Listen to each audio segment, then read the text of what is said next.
Hello student, यदि आपने Uttarakhand one दरोगा का फॉर्म भरा हुआ है तो उसमें आज आपके लिए टेस्ट लेके आया हूँ। तो टेस्ट स्टार्ट करने से पहले आपको एक सब्सक्राइब का बटन दिख रहा होगा, तो इसे सब्सक्राइब कर दीजिए, ठीक है, चैनल को हमारे।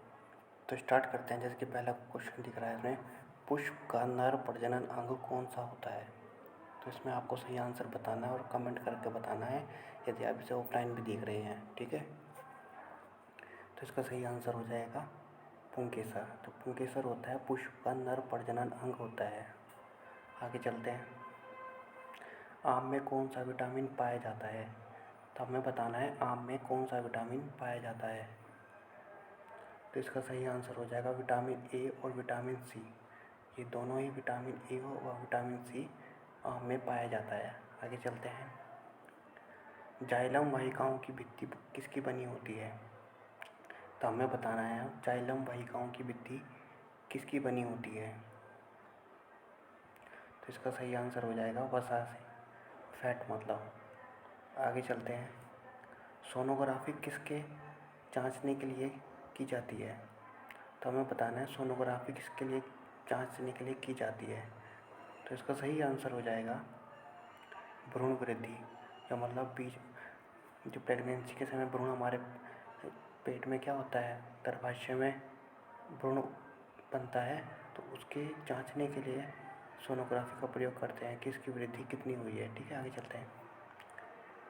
पृष्ठ पर भूकंपीय तरंगें होती हैं। तो हमें बताना है जो पृष्ठ मतलब जो धरातल होती है उसमें भूकंपीय तरंगें किस प्रकृति की होती हैं। तो इसका सही आंसर हो जाएगा अनुप्रस्थ तरंगें। तो अनुप्रस्थ तरंगें जो होती हैं भूकंप में वो पृष्ठ पर चलती हैं, ठीक है। आगे चलते हैं। रेडियो टेलीस्कोप की खोज किसने की। तो हमें बताना है रेडियो टेलीस्कोप की खोज किसने की। तो इसका सही आंसर हो जाएगा कार्ल जान्सकी ने। तो कार्ल जान्सकी ने रेडियो टेलीस्कोप की खोज की, ठीक है। आगे चलते हैं। तो हमें बताना है क्विक सिल्वर किसे कहा जाता है। तो क्विक सिल्वर किसको कहा जाता है, इसका सही आंसर हो जाएगा मरकरी, ठीक है। आगे चलते हैं। रक्त में कितने प्रतिशत लोहा होता है। तो हमें बताना है जो हमारे रक्त में कितने प्रतिशत लोहा होता है। तो इसका सही आंसर हो जाएगा 30 से 40%। आगे चलते हैं। क्रैकिंग प्रक्रिया संबंधित है। तो हमें बताना है क्रैकिंग प्रक्रिया किससे संबंधित है।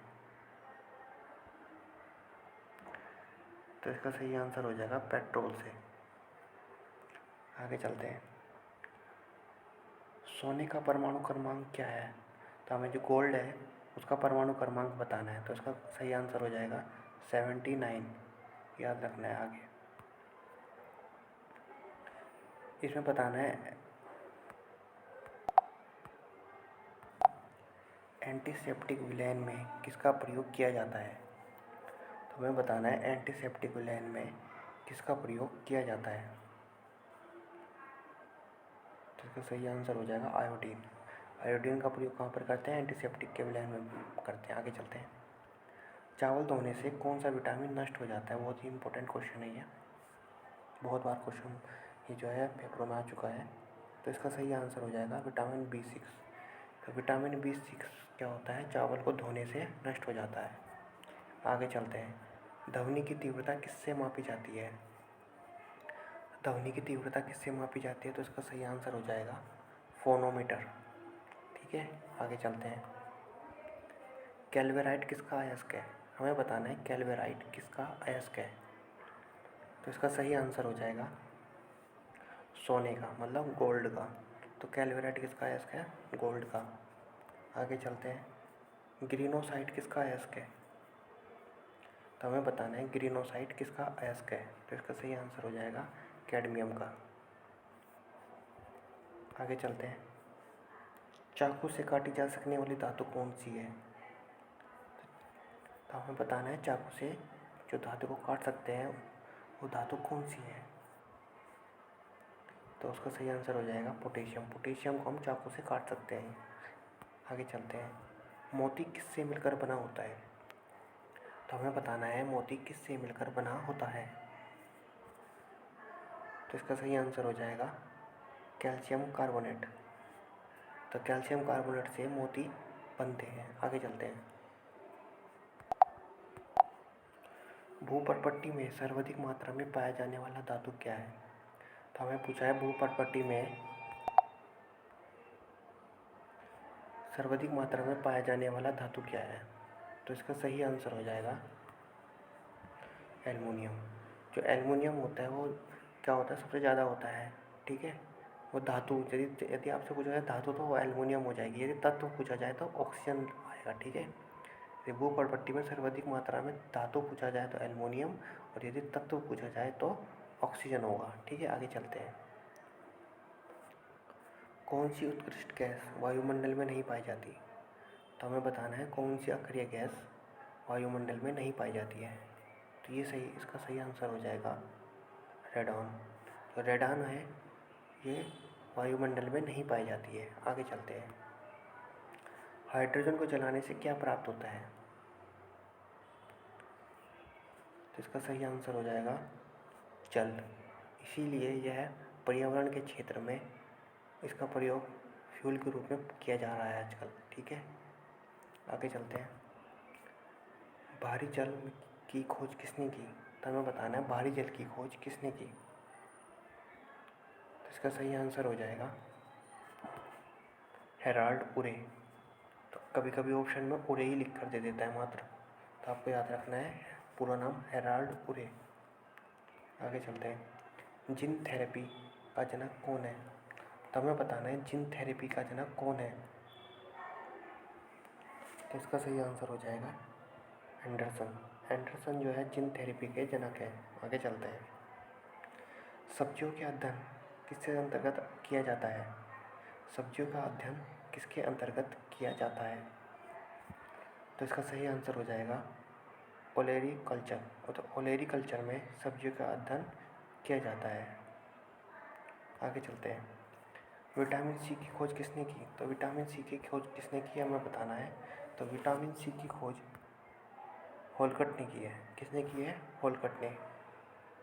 आप हमारे चैनल को सब्सक्राइब कर दीजिए, और जितने भी हमारी वीडियो को देखनी है आपको, तो एक में मैंने प्ले लिस्ट बना रखी है उत्तराखंड वन धरोहर के, उसमें आपको टेस्ट मिल जाएंगे, ठीक है। और एक वन लाइनर के क्वेश्चन भी मैं इसी में डाल दूँगा, ठीक है। आगे चलते हैं। पेसमेकर किस नाम से जाना जाता है? तो हमें बताना है पेसमेकर किस नाम से जाना जाता है। तो पेसमेकर क्या होता है, यदि हमारा हार्ट काम नहीं करता है, सामान्य रूप से बंद हो जाता है, तो उसे धड़काने के लिए पेसमेकर का प्रयोग किया जाता है। तो उसको SA नोड से भी जाना जाता है। किसको? SA नोड से भी जाना जाता है। आगे चलते हैं। टमाटर में कौन सा एसिड पाया जाता है? टमाटर में कौन सा एसिड पाया जाता है? तो ये पाया जाता है ऑक्जेलिक एसिड।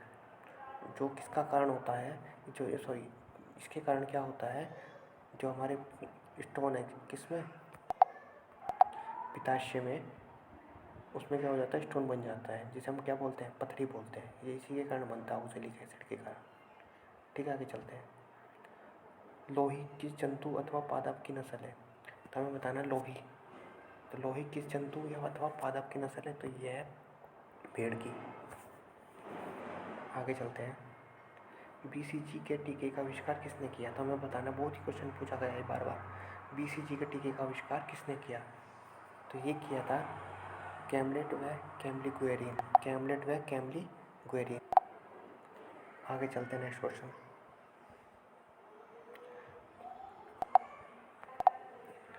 पादप रोग का सबसे उत्तरदायी कारक कौन सा है? जो पादपों में रोग होता है वो सबसे उत्तरदायी कारक कौन सा है उसमें? तो उसमें होता है फफूंदी। फफूंदियों के कारण ही सबसे ज़्यादा पादपों में रोग पाए जाते हैं। आगे चलते हैं। हरित बाली रोग किसके संबंधित है? तो हरित बाली रोग किससे संबंधित है? तो इसका सही आंसर हो जाएगा बाजरे से। आगे चलते हैं। मिलीबग किस फसल से संबंधित है? तो मिलीबग किस फसल से संबंधित है? तो इसका सही आंसर हो जाएगा गेहूं से। तो मिलीबग किस फसल से संबंधित है? गेहूं से। आगे चलते हैं। एक जीन और एक एंजाइम सिद्धांत किसने प्रतिपादित किया? तो एक जीन और एक एंजाइम सिद्धांत किसने प्रतिपादित किया? इसका सही आंसर हो जाएगा बीडल एंड टैटम। तो बीडल और टैटम ने एक जीन एक एंजाइम सिद्धांत प्रतिपादित किया। आगे चलते हैं। भोजन का अनिवार्य अवयव क्या है? भोजन का अनिवार्य अवयव क्या है? तो भोजन खाने के लिए हमें सबसे महत्वपूर्ण चीज़ क्या होती है? उसका सही आंसर हो जाएगा कार्बोहाइड्रेट, क्योंकि इससे ही हमें क्या मिलता है? एनर्जी प्राप्त होती है। ठीक है, आगे चलते हैं। टॉर्च में किस प्रकार के प्रकाश पुंज होते हैं? तो हमें बताना है, जब टॉर्च हम जलाते हैं तो इसमें जो प्रकाश पुंज होती है वो किस प्रकार की होती है? तो वो होती है, इसमें संतृप्त प्रकार की पुंज होती है। तो संतृप्त प्रकाश की पुंज का प्रयोग ही हम टॉर्च में करते हैं। आगे चलते हैं।